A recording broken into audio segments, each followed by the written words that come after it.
It was May 15th, 2015, at a small private gathering in New York City. This wasn't a concert venue or public event.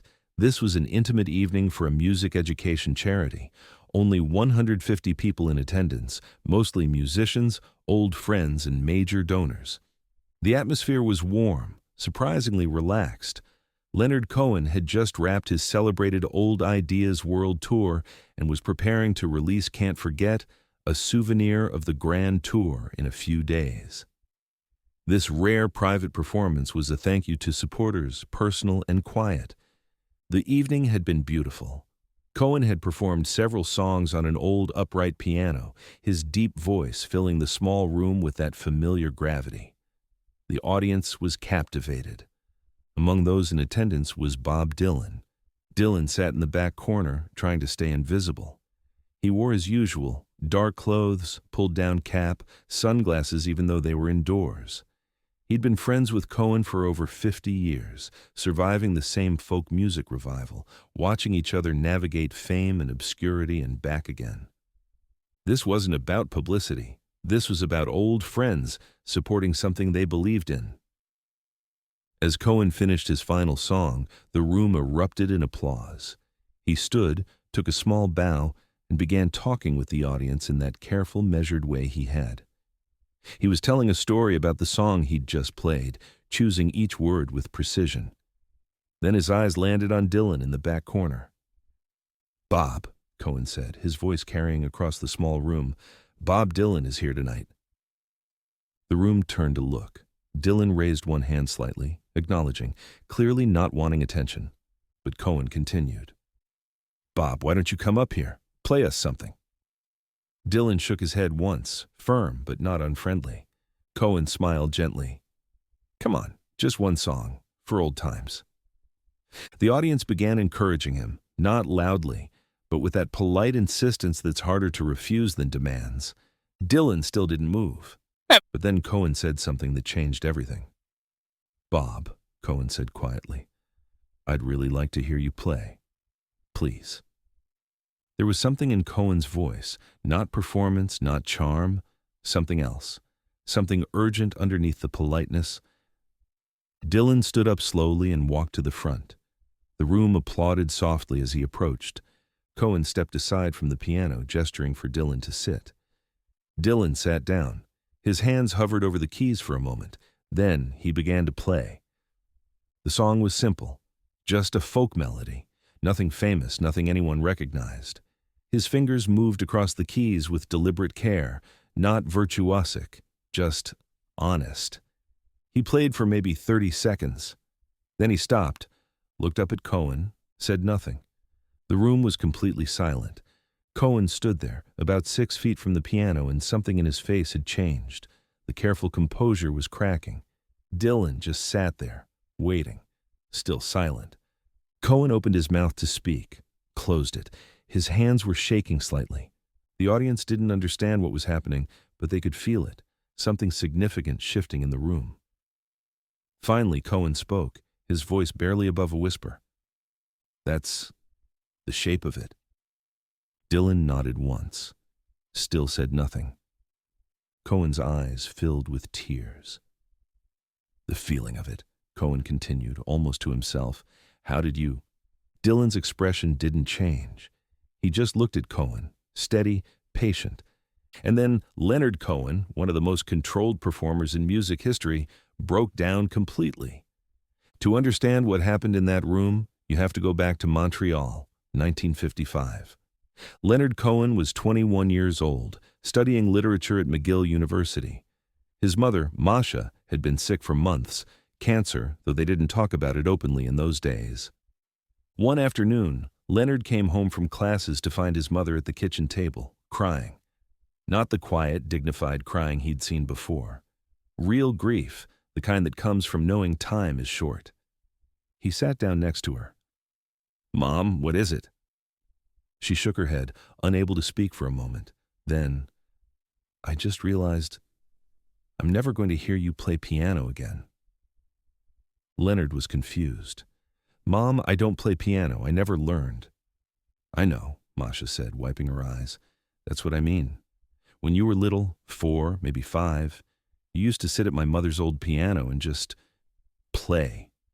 Nothing real, just sounds, but you loved it. And I always thought, one day Leonard will learn properly. One day I'll hear him really play. She looked at him with such sadness, and now I realize I won't. I won't live to hear it. Leonard's throat tightened. Mom, I can learn. I'll start tomorrow. No, she said firmly. You're a poet now, a writer. That's who you are. I don't want you to learn piano for me. I wish I'd heard it once, that's all. She hummed something then, a melody Leonard had never heard before. Simple, haunting. What is that, he asked. Something my mother used to sing, a lullaby from the old country. I thought maybe if you'd learned piano you could have played it for me, but it's all right. Some things just aren't meant to be. 3 weeks later, Masha Cohen died. Leonard never forgot that conversation. The melody his mother had hummed, he remembered it perfectly, could hear it in his head whenever he thought of her. But he never played it, never wrote it down, never told anyone about it. It was too private, too painful, a promise that couldn't be kept. For 60 years, Leonard Cohen carried that melody in silence. He became famous. He wrote hundreds of songs. He became a poet, a novelist, a Zen Buddhist monk. He lived 1,000 lives.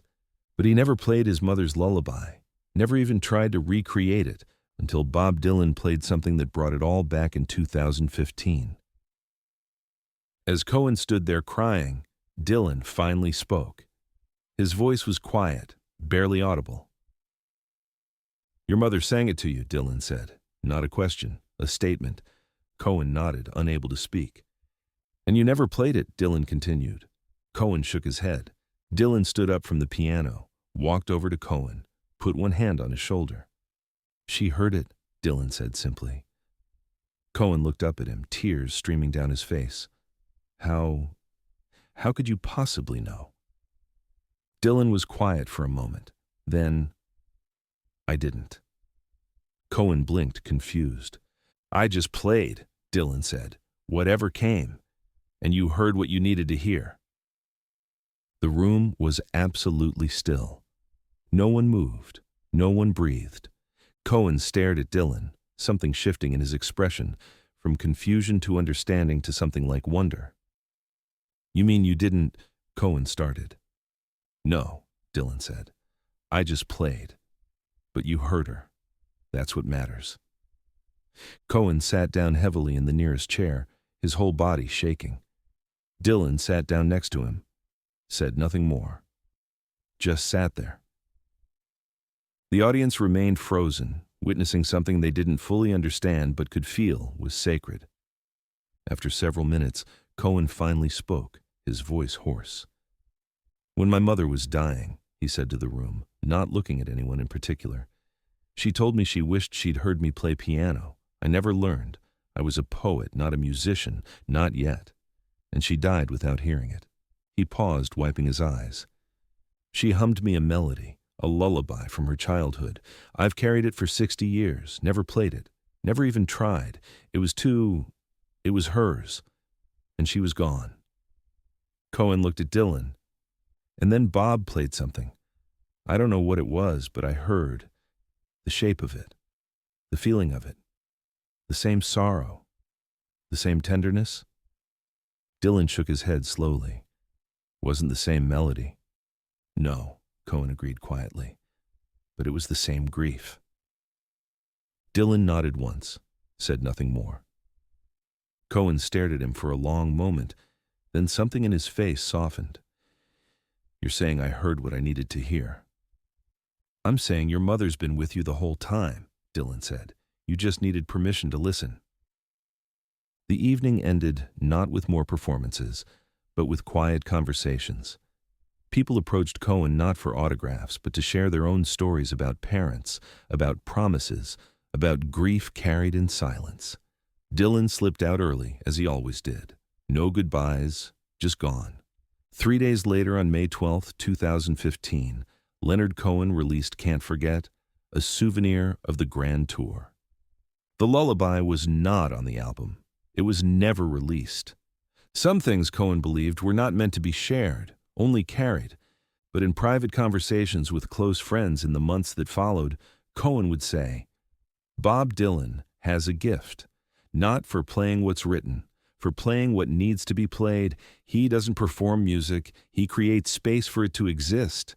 Dylan, when asked, said nothing. As always, people who were in that room that night tell different versions of what happened. Some say Dylan played a simple folk tune. Others say it was just random notes. A few swear it was a melody they recognized but couldn't name. But everyone agrees on this. Leonard Cohen heard something that broke open 60 years of silence. And whether Dylan played his mother's lullaby or something else entirely, doesn't matter. Because sometimes the most powerful thing you can do isn't to give someone answers, it's to create space for them to find their own. Bob Dylan didn't break Leonard Cohen's secret. He just sat down at a piano and played whatever came to him. And in that moment of openness, Cohen's grief, carried for 60 years, finally had room to exist. Leonard Cohen passed away on November 7, 2016, 18 months after that private concert. Among his personal effects, his son Adam found a handwritten note dated May 15, 2015. "Bob didn't play your song, but I heard it anyway. Maybe that's what music is, not what's played, but what's heard. Not what's said, but what's finally allowed to be felt. Thank you, Bob, for the silence that let me listen." L. The story of Bob Dylan and Leonard Cohen reminds us that healing doesn't always come from speaking. Sometimes it comes from silence. Sometimes it comes from someone creating space for what's been hidden to emerge finally. Dylan didn't know Cohen's secret. He didn't need to. He just created a moment where Cohen couldn't keep it anymore. And sometimes that's the greatest gift one artist can give another. Not the performance, but the permission to stop performing. If this story moved you, remember, sometimes the most important thing you can do for someone isn't to solve their pain. It's to sit beside them and create space for it to be felt. Share this with someone who's been carrying something alone for too long. Because sometimes all we need is someone to create the silence where we can finally let it out.